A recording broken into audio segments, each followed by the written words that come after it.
बिस्मिल्लाहिर्रहमानिर्रहीम। अस्सलाम वालेकुम। मैं हूं डॉक्टर नुमान गफ़ार आवान और मैं फिजियोथेरेपिस्ट हूं। आज मैं आपको शैटिक नर्व की होम बेस्ड एक्सरसाइजेज के बारे में बताऊंगा कि वो अफराद जिनको शैटिका का प्रॉब्लम होता है, यानी उनको अपनी पूरी टांग में दर्द जाता महसूस होता है और ये दर्द उनको बड़ी शिद्दत का पेन होता है, शार्प शूटिंग पेन भी हम इसको कहते हैं। इसके अलावा उनको टांग में जलन यानी कि बर्निंग सेंसेशन महसूस होती है, टिंगलिंग सेंसेशन महसूस होती है। इस तरह के अफराद उठते बैठते वक्त दर्द महसूस करते हैं। इनको खांसी आए या छींक आए तो उस वक्त भी इनकी दर्द बढ़ जाती है। तो हम स्पेशल टेस्ट परफॉर्म करके उसका कंप्लीट डायग्नोसिस बनाते हैं, जिसको हम शैटिका डिक्लेयर करते हैं। तो आज इस वीडियो में आप शैटिका से रिलेटेड होम बेस्ड एक्सरसाइजेज देख सकेंगे। तो इस वीडियो को एंड तक पूरा देखिएगा, आपको बहुत ज्यादा फायदा होगा। शैटिका की एक्सरसाइजेज बताने से पहले मैं यहाँ पे इसकी मेजर कॉजेज के बारे में बताना चाहूंगा कि शैटिका क्यों डेवलप होती है। इसकी बेशुमार वजूहात में से जो अहम वजह है उसमें डिस्क की वजह से प्रेशर आता है शैटिक नर्व के ऊपर और उस वजह से पूरी टांग में दर्द जाती महसूस होती है। इसके अलावा बड़ी उम्र के अफराद जो जीरियाट्रिक पॉपुलेशन है उनमें डिस्क डिजेनरेटिव चेंजेस होती हैं, उस वजह से भी अफराद को अपनी टांग में इस तरह की अलामात महसूस होती हैं। इसके अलावा वो अफराद जो सख्त सतह पे बैठ के काम करते हैं, हार्ड सरफेस के ऊपर उनकी बहुत ज्यादा प्रोलॉन्ग सिटिंग होती है, तो उनको भी शैटिक नर्व के सिम्टम्स आना शुरू हो जाते हैं। इसके साथ साथ वो अफराद जो अपनी पैंट के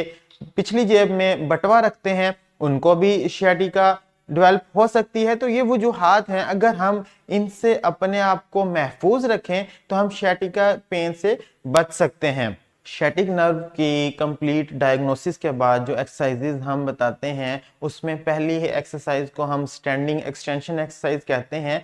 ये एक्सरसाइजेज अगर डायग्नोसिस अच्छी तरह से बना हो तो उसके बाद करने से बहुत ज़्यादा फायदा होता है। अगर किसी को डिस्क प्रॉब्लम की वजह से, जिसकी डिस्क स्लिप होती है, उनको डिस्क पैथोलॉजी की वजह से शैटिक के सिम्टम्स आ रहे हों तो उनको ये एक्सरसाइज करनी चाहिए। इसमें सिंपली आपने सीधे खड़े हो जाना है, अपने दोनों हाथ आपने अपनी कमर के पिछले हिस्से में इस जगह पे रख लेने हैं और उसके बाद आपने पीछे को इस तरह से झुकना है। जो डिस्क स्लिप होती है, डिस्क प्रोलैप्स होता है, उसको हमने यहाँ पे सस्टेन्ड एक्सटेंशन एक्सरसाइज करवाना है। इस तरह से हम पीछे को बेंड होंगे और इसको आपने यहाँ पे रोक के रखना है और फिर स्ट्रेट हो जाना है। ये सेफ एक्सरसाइज है, कोई भी इसको परफॉर्म कर सकता है और जो शैटिका के सिम्टम्स उनको बहुत ज़्यादा आ रहे होते हैं उससे काफ़ी इनको रिलीफ मिलेगा। शैटिक नर्व के ट्रीटमेंट के लिए पिरिफॉर्मिस का स्ट्रेच बहुत ज़्यादा ज़रूरी होता है। इस स्ट्रेच को करने के लिए आपने अपने दोनों घुटनों को बेंड कर लेना है। उसके बाद जो आपका हिस्सा मुतासर हो उसको आपने दूसरे पाँव के ऊपर इस तरह से रख लेना है। इसको हम फिगर 4 स्ट्रेच भी कहते हैं। और उसके बाद आपने अपने हाथों के साथ अपनी दूसरी टांग को इस तरह से पकड़ के अपने सीने की तरफ करना है। इसमें आप इस हिस्से में बाकायदा एक स्ट्रेच महसूस करेंगे। इस स्ट्रेच को आपने कोशिश करनी है कि 30 सेकंड्स होल्ड करके परफॉर्म करें। आप इस स्ट्रेच को दोनों साइड्स पे करिए ताकि आपके सारे मसल्स रिलैक्स हो जाएं और इससे आपकी जो शैटिका के पेन है वो कम होगी। पिरिफॉर्मिस मसल के साथ साथ हमें हैमस्ट्रिंग्स का भी स्ट्रेच करना चाहिए और उसके लिए आपने अपनी टांग को इस तरह से सीधा करना है। अपने पाँव के पंजे को आपने नीचे की तरफ खींच कर रखना है और इस तरह से आपने टांग सीधी ऊपर उठानी है। आप पूरी टांग में पिछले हिस्से में एक स्ट्रेच महसूस करेंगे। कुछ अफराद को ये स्ट्रेच इस तरह से करना मुश्किल लग रहा होता है तो उसके लिए आप कोई भी कपड़ा इस्तेमाल करते हुए अपने पंजे पे इस तरह से डाल लीजिए और उसके बाद आपने अपनी टांग को सीधा ऊपर उठाना है और अपने पंजे को आपने अपनी तरफ नीचे को खींचना है अपने हाथों के साथ इस तरह से। इस स्ट्रेच को भी आपने कोशिश करनी है कि 30 सेकंड्स होल्ड करके परफॉर्म करें। कुछ अफराद को ये स्ट्रेच करते वक्त अपनी दूसरी टांग में भी बहुत ज्यादा दबाव महसूस होता है और वो अपनी टांग को सीधा नहीं रख सकते। तो शुरू में वो अफराद अपनी टांग को बेंड करके ये स्ट्रेच कर सकते हैं। जैसे जैसे उनको इंप्रूवमेंट फील हो वो अपनी इस टांग को सीधा करते जाएं और इस स्ट्रेच को होल्ड करके रखना है। अगेन इस स्ट्रेच को आप अपनी दोनों साइड्स पे परफॉर्म कीजिए ताकि हमारे सारे मसल्स इसमें रिलैक्स हों। ये स्ट्रेच आपने इस तरह से परफॉर्म करना है और इससे आपकी जो शैटिका पेन है उससे आपको बहुत ज़्यादा रिलीफ मिलेगा। इसके साथ साथ जो नेक्स्ट एक्सरसाइज होती है उसे हम शैटिक नर्व ग्लाइडिंग एक्सरसाइज या शैटिक नर्व स्ट्रेचिंग एक्सरसाइज भी कहते हैं। कुछ अफराद इसको ग्लाइडिंग कहते हैं, कुछ स्ट्रेचिंग कहते हैं। तो जो भी टर्म आप यूज कर लें, लेकिन आपको प्रॉपर टेक्निक का पता होना चाहिए। आपने अपने हाथों को इस तरह से क्रॉस कर लेना है, अपनी फिंगर्स को क्रॉस करके आपने इस टांग को सीधा ऊपर को मूव करना है। अगेन बात का ख्याल रखना है कि आपका पंजा जो है वो नीचे की तरफ हो। इस तरह से आपने टांग मूव करनी है, पंजे को नीचे खींच के। इससे आप शैटिक नर्व को बाकायदा एक ग्लाइड महसूस करेंगे। इस मूवमेंट को आपने कॉन्टिन्यूसली इस तरह से परफॉर्म करना है। स्लो मूवमेंट होगी और आप इसको 5 to 10 टाइम्स रिपीट कर सकते हैं। ये एक्सरसाइज भी शैटिका की पेन रिलीफ के लिए बहुत ज़्यादा हेल्पफुल होती है। जब हम शैटिका के ट्रीटमेंट की बात करते हैं तो उसमें कोर मसल्स को भी लाजमी से स्ट्रेंथन करना चाहिए होता है, और कोर मसल्स की बेशुमार स्ट्रेंथनिंग एक्सरसाइजेस का लिंक भी आपको डिस्क्रिप्शन में मिल जाएगा। जो प्राइम एक्सरसाइज होती है कोर मसल्स के लिए, जो हम शैटिका में भी कर सकते हैं, उसको हम ब्रिजिंग एक्सरसाइज कहते हैं। आपने इस तरह से एक ब्रिज बनाना है, बाकायदा अपने आप को आपने यहाँ पे होल्ड करना है। आपका पूरा बॉडी वेट आपके शोल्डर्स पे और आपके पाँव पे होगा। आपने इस तरह से अपने आप को यहाँ पे होल्ड करना है। ब्रिजिंग एक्सरसाइज से आपके बैक के मसल्स स्ट्रेंथन होंगे, आपके कोर मसल्स स्ट्रेंथन होंगे और आपको शैटिका से रिलीफ मिलेगा। जहां तक आप पेन फ्री रेंज में रहते हुए इस एक्सरसाइज को परफॉर्म करें, वहां तक ही आपको रिलीफ मिलेगा। तो आपने इसको कंफर्टेबल रेंज में रहते हुए परफॉर्म करना है।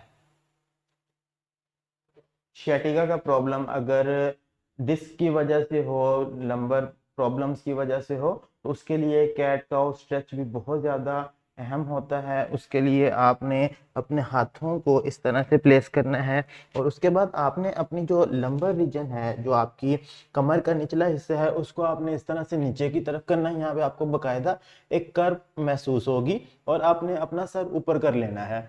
उसके बाद आपने बहुत आराम से आहिस्ता आहिस्ता अपनी पूरी बैग को ऊपर उठाना है और अपना सर नीचे कर लेना है। यहाँ पे भी बाकायदा आपको एक कर्व महसूस होगी। इस स्ट्रेच को हम कैट का स्ट्रेच भी कहते हैं या कुछ लोग कैट कैमल स्ट्रेच भी कहते हैं। आपने अपने शैटिका पेन रिलीफ के लिए इस एक्सरसाइज को भी लाजमी परफॉर्म करना है। स्लो मूवमेंट होगी, आहिस्ता आहिस्ता आपने ये परफॉर्म करना है। 5 to 10 रेपिटेशंस का हम एक सेट करते होते हैं और शुरू में एक वक्त में 2 सेट किए जाते हैं। ग्रेजुअली हम ये रेपिटेशंस बढ़ाते हैं जैसे जैसे पेन से रिलीफ मिले। शैटिका पेन के ट्रीटमेंट के लिए और इस पेन से रिलीफ के लिए कोबरा स्ट्रेच बहुत ज़्यादा हेल्पफुल होता है। कोबरा स्ट्रेच के लिए आपने इस तरह से उल्टा लेट जाना है और उसके बाद आपने अपने दोनों हाथ अपने कंधे के नीचे इस तरह से प्लेस करके अपने फुल बॉडी को ऊपर की तरफ इस तरह से उठाना है और उसके बाद आप अपने हाथ को इस तरह से पास करेंगे। आप अपनी कमर का निचला हिस्सा बिल्कुल ग्राउंड के साथ इन टच रखेंगे और उसके बाद आपने ऊपर को देखना है। इसमें आप पूरी स्पाइन पे एक बाकायदा स्ट्रेच महसूस करेंगे। आपको पेन रिलीफ के लिए बैक की पेन हो या शैटिका हो, उसमें ये कोबरा स्ट्रेच बहुत ज़्यादा फायदा देगा।